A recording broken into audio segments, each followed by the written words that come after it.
The following is an encore presentation of Everything Everywhere Daily. During the Cold War, the United States and the Soviet Union competed in almost every arena: space, sports, and of course the military. Everything they competed in was designed to show the superiority of their respective systems. In 1972, one of the greatest Cold War rivalries came to a head in Reykjavík, Iceland. It didn't take place at a sporting event or on a battlefield. Rather, it took place over a period of 2 months on a chessboard. Learn more about the 1972 World Chess Championship, aka the match of the century, on this episode of Everything Everywhere Daily.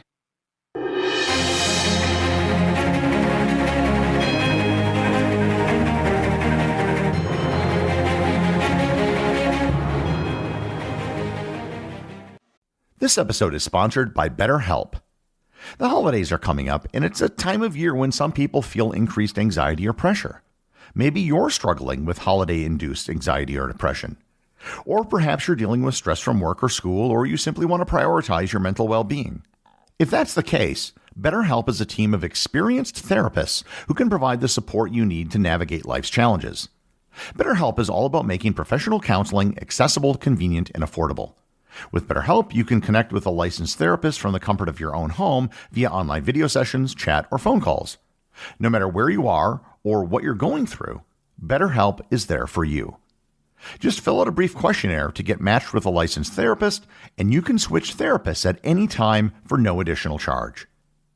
Everything Everywhere Daily listeners will get 10% off their first month with BetterHelp. Visit betterhelp.com/everywhere today to get 10% off your first month. That's BetterHelp, HELP.com/everywhere. This episode is sponsored by ButcherBox. I don't know about you, but I love steak. I cook steak several times a week. Because I live in an apartment, however, I can't have a grill with an open flame, which is my preferred method of cooking. So I usually cook steaks in a cast iron pan that was handed down by my father. A pan, which I recently found out, is between 80 to 90 years old. Needless to say, it is a well-seasoned cast iron pan. If you like steak, you're in luck, because ButcherBox has a great offer for Everything Everywhere Daily listeners.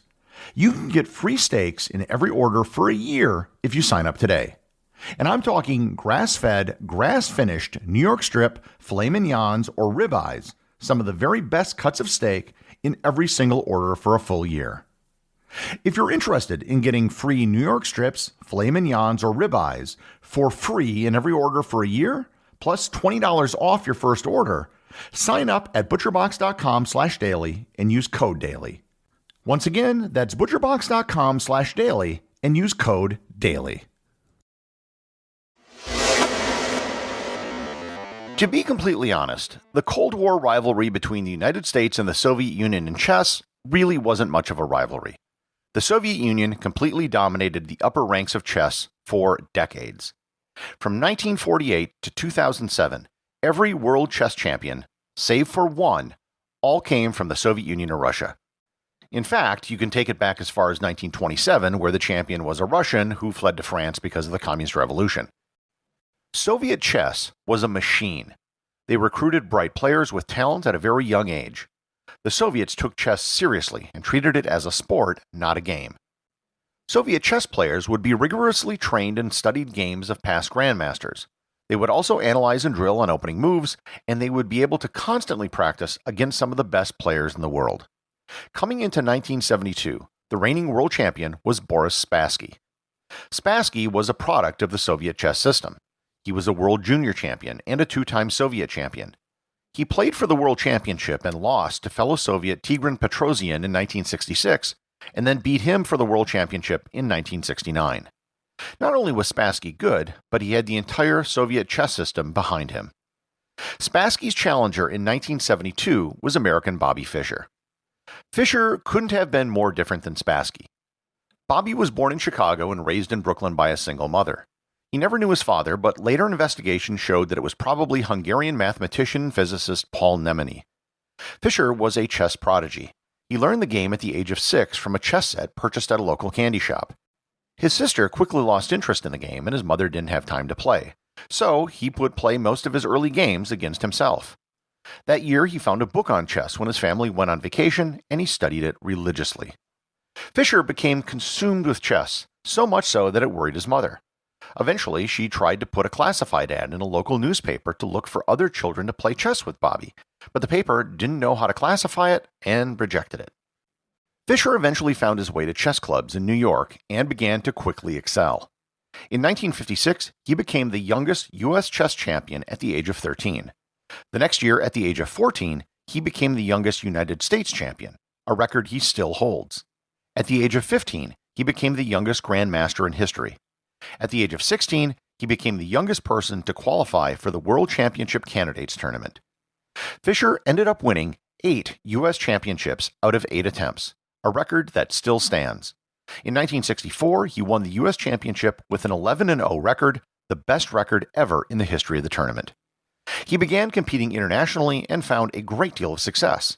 At the 1962 Candidates Tournament, he accused the Soviets of collusion, saying that they would quickly draw matches against each other to save their energy and time for their matches against Fischer. By and large, the accusations were believed to be true. Fischer had a very abrasive personality. He was extremely arrogant and very demanding. Throughout the 1960s, he was extremely flaky. He went into semi-retirement twice, constantly objecting to tournament conditions, formats, and prize money. However, in 1970, he finally made a serious run at the World Championship. Over 1970 and 1971, he crushed his competitors in a way that no one else has before or since. In a lead-up to the World Championship, he defeated Soviet Grandmaster Mark Tomanov 6-0, a lopsided score that is almost unheard of in international competitions. He then did it again, beating Danish Grandmaster Brent Larsen 6-0. By the time he became the official challenger for the World Championship, he had set a record-high ELO score of 2,785, 125 points higher than the next highest person, which is still a record that stands today. However, despite all of his success, there was one person he had never beaten: Boris Spassky. He had lost to him 3 times and tied twice. Fischer began being stubborn again about match conditions. Fischer wanted the match to take place in Yugoslavia, and Spassky wanted to take place in Reykjavík, Iceland. Fischer eventually agreed to Reykjavík, but only if the prize money would increase. Eventually, a British businessman donated $125,000, doubling the prize money, making it the largest purse for a chess match ever. Eventually, Secretary of State Henry Kissinger called Fischer to cajole him to go to Iceland. The match format was the best of 24 games, a win being 1 point and a draw being a half point. Fischer needed 12.5 points to become the world champion. If the match was a draw at 12 points, Spassky would retain the title. Fischer didn't show up for the opening ceremony on July 1st. When the first game started on July 11th, Fischer didn't show up. Spassky moved his piece, hit the clock, and waited 9 minutes. Fischer finally entered the room and proceeded to lose his match. After his loss, Fischer began making more demands of the tournament officials, including the removal of all the cameras, which he said were making too much noise. The officials refused to move the cameras, so Fischer forfeited Game 2, something absolutely unheard of at this level of chess. Fischer was about to board a plane and leave Iceland when he received a flood of telegrams and phone calls, including one again from Henry Kissinger.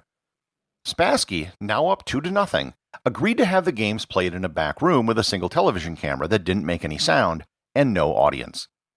There are people who think that Fischer's antics up to this point were all designed to psych Spassky out.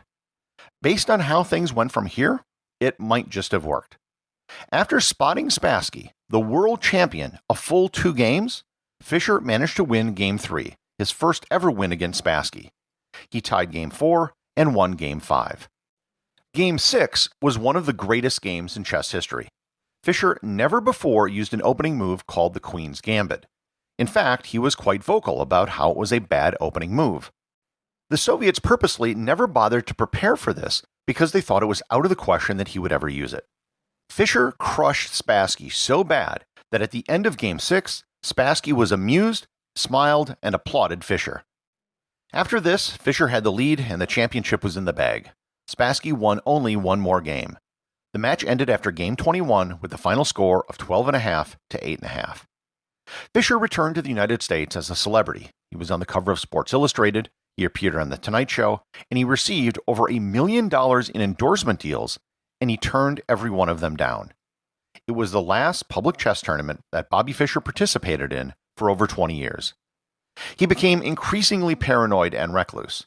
He began spouting conspiracy theories, and he spent years on the run from American law enforcement.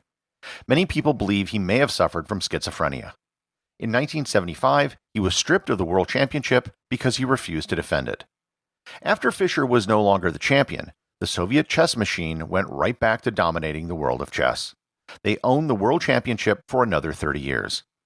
Bobby Fischer actually played Boris Spassky again in 1992 in Serbia, where he beat him again 17.5 to 12.5. Even after he stopped playing competitively, he appears to have never lost his genius for chess. After the Serbian match, he stayed with the Polgar family, which I did a previous episode on. He spent several weeks helping to teach the Polgar sisters. In 1981, he briefly stayed with a Canadian Grand Master named Peter Biolis. Fischer played 17 games with him and beat him in all 17. Bobby Fischer died in 2008. Before his death, however, there were rumors of him appearing online and playing chess under an assumed name. Grandmaster Nigel Short was beaten 8 games in a row online by someone he believed to be Bobby Fischer, given his level of play and knowledge of other grandmasters. Boris Spassky is still alive today at the age of 84. He is the world's oldest surviving world champion. The World Chess Championship was the first of 2 great competitions between the United States and the Soviet Union in 1972. In chess, the United States beat the Soviets at their game. In the other competition, the Soviets beat the Americans at their game. That happened to be on a basketball court. But that is a story for another episode. The executive producer of Everything Everywhere Daily is Charles Daniel. The associate producers are Peter Bennett and Cameron Kieffer. I wanted to give a big thanks to everyone who supports the show on Patreon. Your support helps me put out a new show every day. And if you're interested in Everything Everywhere Daily merchandise, Patreon is currently the only place where it's available. And if you'd like to talk to other listeners of the show and get notified of future episodes and projects, please join my Facebook group or Discord server. Links to everything are in the show notes.